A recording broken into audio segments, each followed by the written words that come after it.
Hello दोस्तों, स्वागत है आपका मेरे YouTube चैनल परीक्षा प्लान में। तो कैसे हैं आप लोग? आई होप अच्छे होंगे।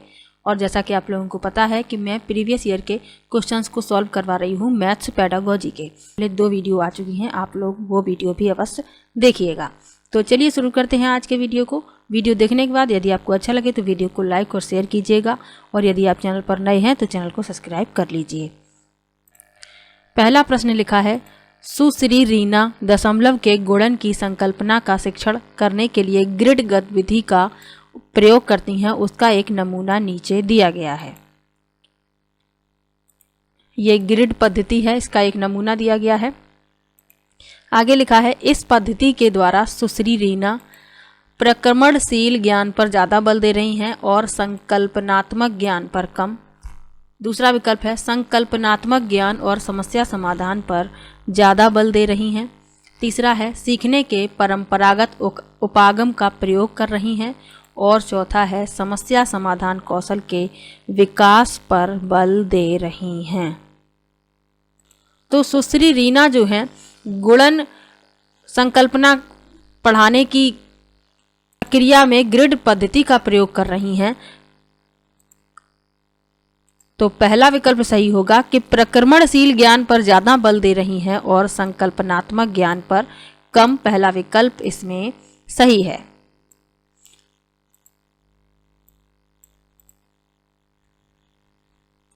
अगला प्रश्न है, कक्षा 4 के विद्यार्थियों को यह समझाने के लिए कि शेष हमेशा विभाजक से कम होता है, उचित उपागम है। पहला विकल्प है, वस्तुओं को विभाजक के गुणजों में समूहीकृत करना और प्रदर्शित करना कि वस्तुओं की संख्या जो समूह में नहीं है विभाजक से कम है। दूसरा है, श्याम पट पर विभाजन करने वाले बहुत सारे सवाल करना और दिखाना कि हर बार शेष विभाजक से कम है। तीसरा विकल्प है, अनेक बार विद्यार्थियों को मौखिक रूप से स्पष्ट करना। और चौथा है, विभाजन वाले सवालों को मिश्रित भिन्नों के रूप में निरूपित करना और यह स्पष्ट करना कि भिन्न का अंश शेष है। तो सबसे पहले तो ये जानना आवश्यक है कि भाज्य और भाजक और शेषफल होते क्या हैं। ये होता है भाजक,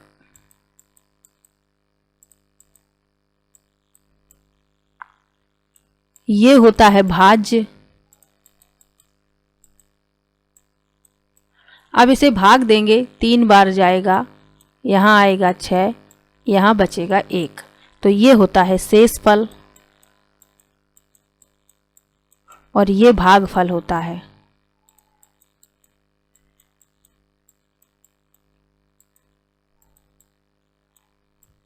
तो ये जानना आवश्यक है। अब प्रश्न में क्या कहा गया है कि कक्षा 4 के विद्यार्थियों को यह समझाने के लिए कि शेष हमेशा विभाजक से कम होता है। ये भाजक और यही विभाजक होता है। विभाजक भी इसे ही कहते हैं, कंफ्यूज मत होइएगा। इसे ही भाजक कहते हैं, इसे ही विभाजक कहते हैं।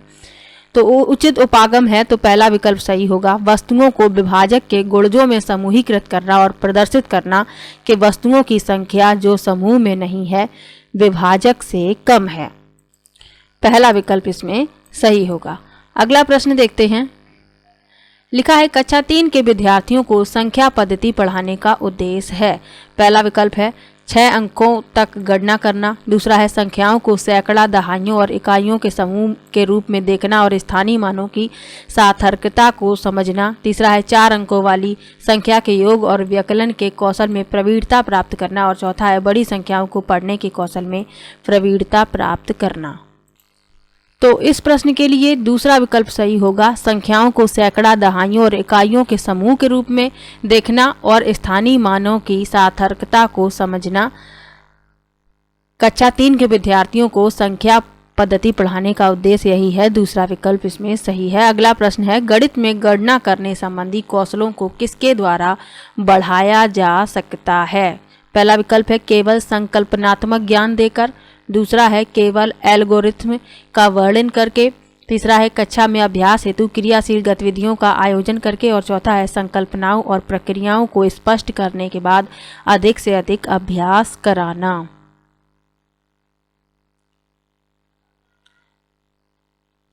तो प्रश्न में कहा गया है कि गणित में गणना करने संबंधी कौशलों को बढ़ाना है तो क्या करना पड़ेगा? कक्षा में अभ्यास हेतु क्रियाशील गतिविधियों का आयोजन करके। तीसरा विकल्प इसमें सही है। अगला प्रश्न है, कक्षा 5 के विद्यार्थियों को समतल आकृतियों के क्षेत्रफलों की संकल्पना से किसके द्वारा परिचित कराया जा सकता है?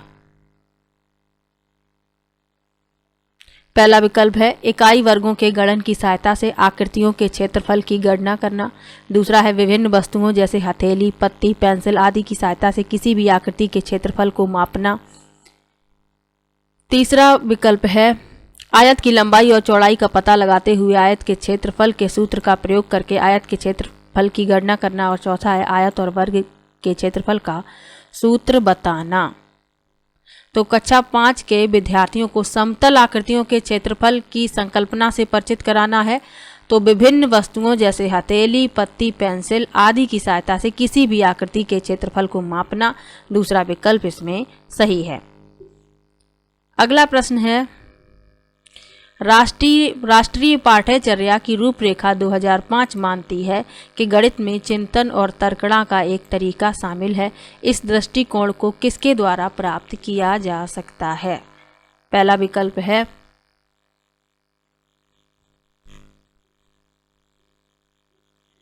विद्यार्थियों को बहुत सारे सवाल कार्य पत्रक देना। दूसरा है विद्यार्थियों को विशेष कोचिंग देना।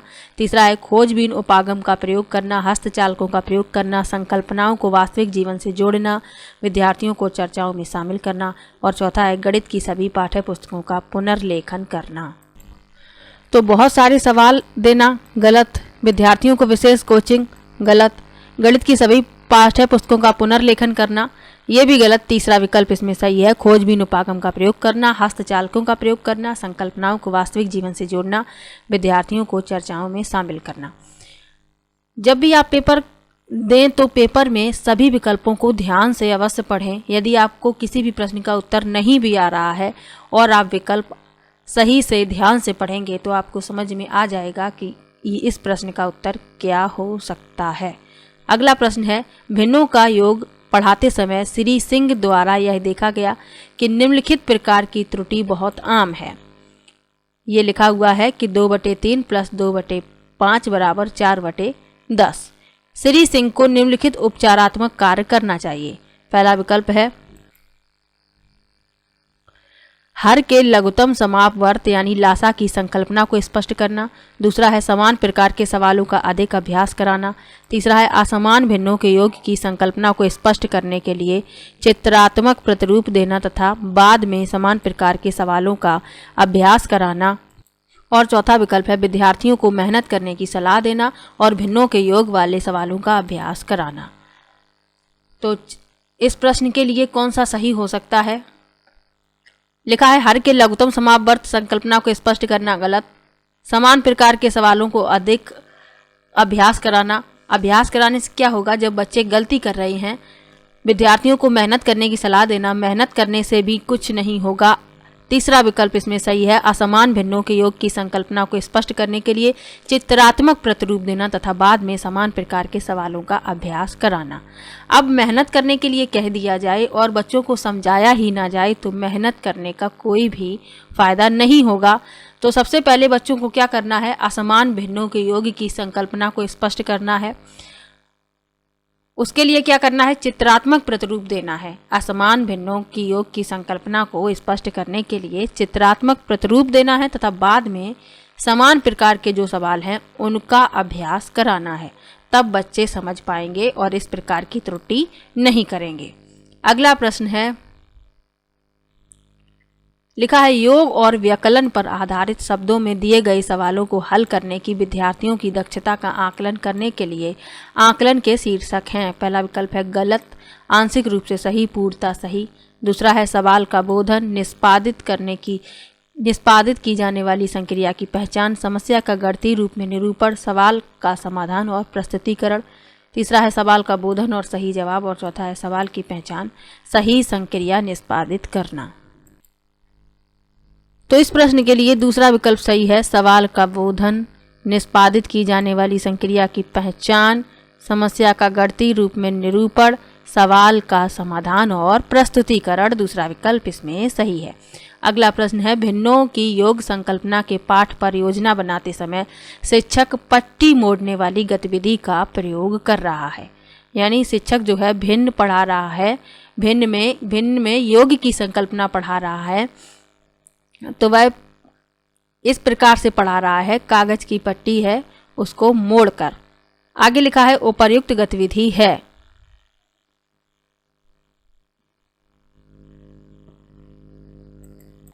पहला विकल्प है विषय वस्तु से पूर्व की गतिविधि, दूसरा है विषय वस्तु संबंधी गतिविधि, तीसरा है विषय वस्तु पश्च गतिविधि और चौथा है समय की बर्बादी।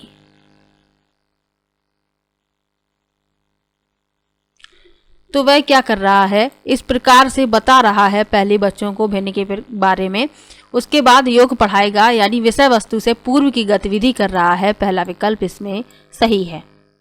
अगला प्रश्न देखते हैं। लिखा है पैटर्न की पहचान करना और उन्हें पूरा करना प्राथमिक स्तर पर गणित की पाठ्यचर्या का एक अनिवार्य हिस्सा है, क्योंकि पहला विकल्प है यह विद्यार्थियों में सृजनात्मकता को बढ़ावा देता है और संख्याओं तथा संक्रियाओं की विशेषताओं को समझने में उनकी सहायता करता है। दूसरा विकल्प है विद्यार्थियों में सृजनात्मकता और कलात्मक गुणों को विकसित करता है। तीसरा है विद्यार्थियों को प्रतियोगी परीक्षाओं के लिए तैयार करता है और चौथा है सुडोकू पहेली को हल करने में विद्यार्थियों की सहायता करता है।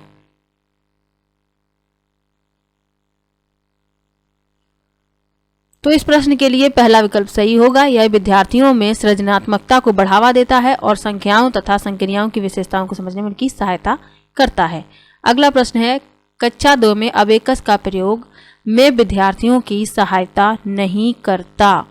पहला विकल्प है गणना में परिशुद्धता प्राप्त करने, दूसरा है स्थानीय मान की महत्ता को समझने, तीसरा है बिना किसी त्रुटि के संख्याओं को पढ़ने और चौथा है शब्दों में दी गई संख्याओं के समान संख्यांक लिखने। तो अबेकस जो है शब्दों में दी गई संख्याओं के समान संख्यांक लिखने में सहायता नहीं करता है। चौथा विकल्प इसमें सही है। अगला प्रश्न है रिजुल एक गति संवेदी शिक्षार्थी है। उसकी शिक्षिका सुश्री नेहा उसकी अधगम शैली को समझती हैं। उसकी गुणन की संकल्पना को स्पष्ट करने के लिए उन्हें निम्नलिखित में से किस व्यू रचना का चयन करना चाहिए। ये दिए गए हैं विकल्प, इसमें बताना है। तो रिजुल जो है वह गति संवेदी शिक्षार्थी है, तो उसके लिए क्या करना चाहिए, आड़ी तिरछी रेखाओं पर प्रतिच्छेदन बिंदुओं को गिनना, इस व्यू रचना का चयन करना चाहिए। दूसरा विकल्प इसमें सही है। अगला प्रश्न है कक्षा 3 के विद्यार्थियों को लंबाई की विभिन्न इकाइयां पढ़ाने के लिए शिक्षक निम्नलिखित सामग्री कक्षा में ले जाएगा। पहला विकल्प है विभिन्न इकाइयों का संबंध चार्ट, दूसरा है सेंटीमीटर वाला रूलर और नापने वाली टेप, तीसरा है विभिन्न लंबाइयों और इकाइयों वाले रूलर, नापने वाली छड़, नापने वाली पट्टी जो वास्तुकार द्वारा प्रयोग में लाई जाती है, और चौथा विकल्प है नापने वाली टेप जिसके एक तरफ सेंटीमीटर हो और दूसरी तरफ मीटर हो। तो कक्षा 3 के विद्यार्थियों की बात हो रही है। तीसरा विकल्प सही होगा। विभिन्न लंबाइयों और इकाइयों वाले रूलर, नापने वाली छड़, नापने वाली पट्टी जो वास्तुकार द्वारा प्रयोग में लाई जाती है। तीसरा विकल्प इसमें सही होगा। अगला प्रश्न है एक शिक्षक आधार 10 और स्थानीय मान की संकल्पना का विकास करते समय कक्षा में निम्नलिखित पहेली का प्रयोग करता है। मैं 8 दहाइयों और 4 इकाइयों से कम हूं। इस गतिविधि का उद्देश्य। पहला विकल्प है विद्यार्थियों को दहाई और इकाई की संकल्पना से परिचित कराना, दूसरा है कक्षा में कुछ मजा करना और एक रास्ता को तोड़ना, तीसरा है आधार 10 और स्थानीय मान की संकल्पना को दृढ़ करना और चौथा है योगात्मक आकलन करना। तो इस प्रश्न के लिए तीसरा विकल्प सही होगा। आधार 10 और स्थानीय मान की संकल्पना को दृढ़ करना, तीसरा विकल्प इसमें सही है।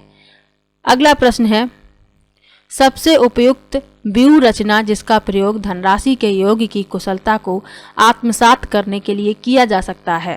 पहला विकल्प है सूचना और संप्रेषण तकनीकी का प्रयोग करना, दूसरा है प्रतिरूपों का प्रयोग करना, तीसरा है भूमिका निर्वाह रोल प्ले और चौथा है बहुत सारे सवाल हल करना।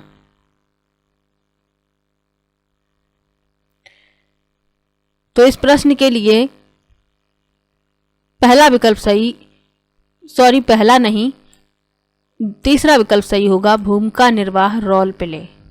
तीसरा विकल्प इसमें सही है।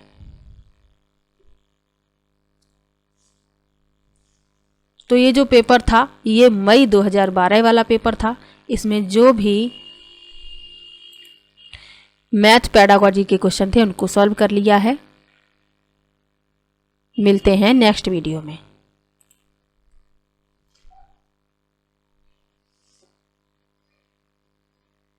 तो वीडियो कैसा लगा कमेंट बॉक्स में ज़रूर बताइएगा। वीडियो को लाइक कीजिए, शेयर कीजिए और चैनल को सब्सक्राइब कर लीजिए।